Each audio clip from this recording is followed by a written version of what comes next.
A heart attack striking days before a tour. A cancer attacking the brain of a progressive rock legend. These untimely deaths and more kept these music legends from hitting the road one more time.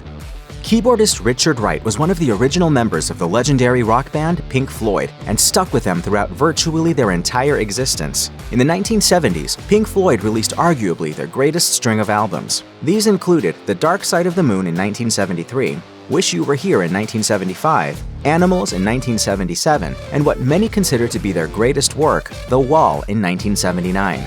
Wright did not appear on the 1983 release The Final Cut after being let go from the band following The Wall, but he did appear on Pink Floyd's later 1987 and 1994 releases. He was also present at the Live 8 reunion in 2005. Besides playing keyboards, Wright shared songwriting credits on several songs and provided backup vocals. Wright also released 2 albums as part of a solo career and shared producer credits with bandmate David Gilmour on the 1970 album Barrett, which was written by former Pink Floyd guitarist Syd Barrett. Wright had 3 marriages and 3 children. He died in 2008 from cancer at the age of 65, just 2 years after Barrett, who had died in 2006. In late June 2002, just days before The Who was about to embark on a nationwide tour of the United States, tragedy struck the band when longtime bass player Jon Entwistle was discovered dead in his Las Vegas hotel room. Entwistle had been a founding member of the band and had continued to play with them during their successive reunions following their original split in the early 1980s. During their heyday in the 1960s and 1970s, The Who was one of the biggest rock bands in the world. Their performance at the 1969 Woodstock Festival set the stage for their superstardom of the 70s, and they more than capitalized on their popularity with concept albums and rock operas, including Quadrophenia, which was later turned into a feature film that starred Sting, among others. The Associated Press reported that Entwistle's death was a heart attack related to the use of cocaine. His longtime cigarette habit was also a contributing factor. He was just 57 years old at the time of his death. I found bass very boring. I wanted to turn it into a solo instrument.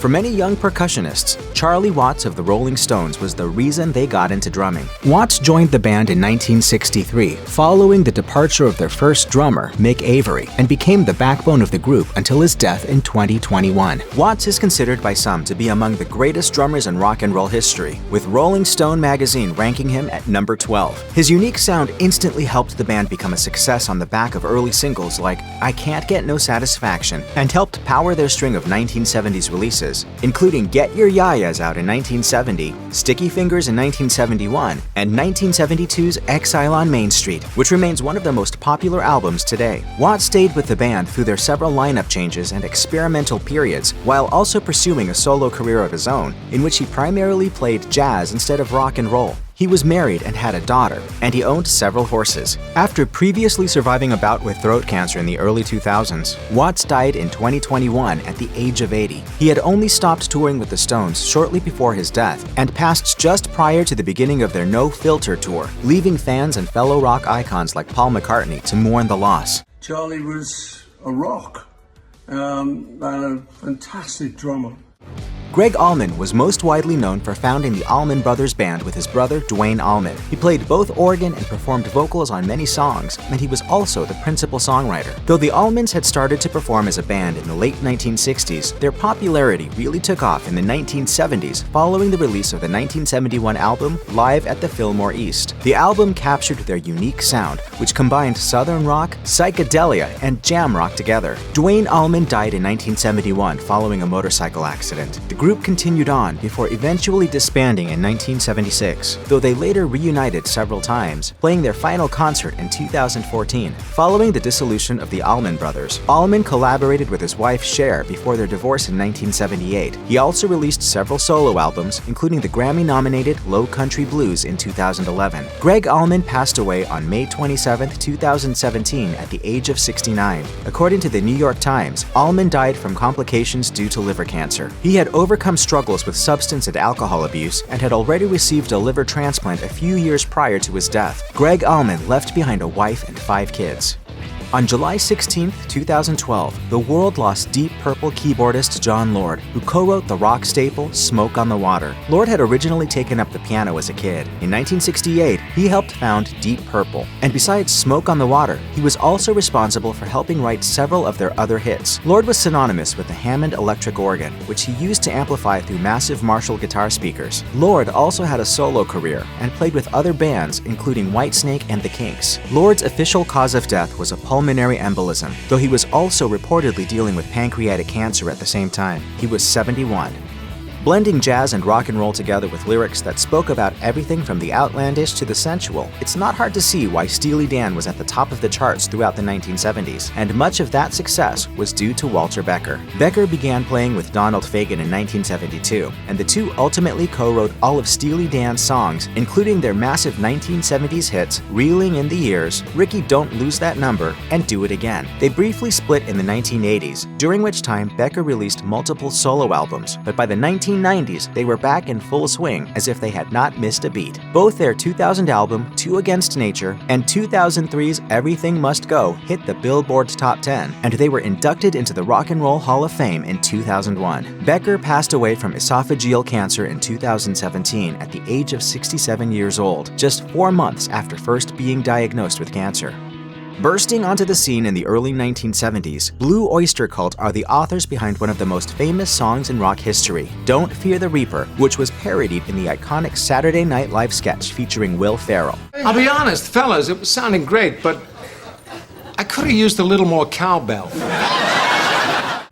The one band member who wasn't portrayed in that sketch was founding member Alan Lanier. Lanier was a member of Blue Oyster Cult from 1972 through 2006, interrupted by only a brief hiatus in the 80s. In the 1970s alone, Blue Oyster Cult put out 8 albums, of which Lanier's guitar and keyboards were an integral part. Several of their albums were certified gold during the decade, and many of them also broke into the top 100 and even the top 40. During his career, Lanier was not only an integral part of Blue Oyster Cult, but he also recorded with legends like Patti Smith, Iggy Pop, and Jim Carroll. He and Smith were also in a serious relationship for a time, and their breakup devastated him. The musician died on August 14, 2013, when he was 67 years old. The cause of Lanier's death was chronic obstructive pulmonary disease. Always memorable due to his black plastic sunglasses and massive beard, ZZ Top bass player Dusty Hill died on July 28, 2021, leaving behind bandmates Billy Gibbons and Frank Beard to continue ZZ Top alone. The band's first album, cleverly named ZZ Top's First Album, came out in 1971 and featured Hill on the bass. He appeared on every other album during their career and was inducted into the Rock and Roll Hall of Fame with them in 2004. ZZ Top and Hill had some of their biggest hits in the 1970s, including LaGrange in 1973 and 1979's Cheap Sunglasses. A specific cause of death was not announced, but Gibbons told Variety that Hill had dealt with a number of health issues before his passing, including a broken shoulder and broken hip. Ultimately, Hill died of natural causes in his sleep at the age of 72.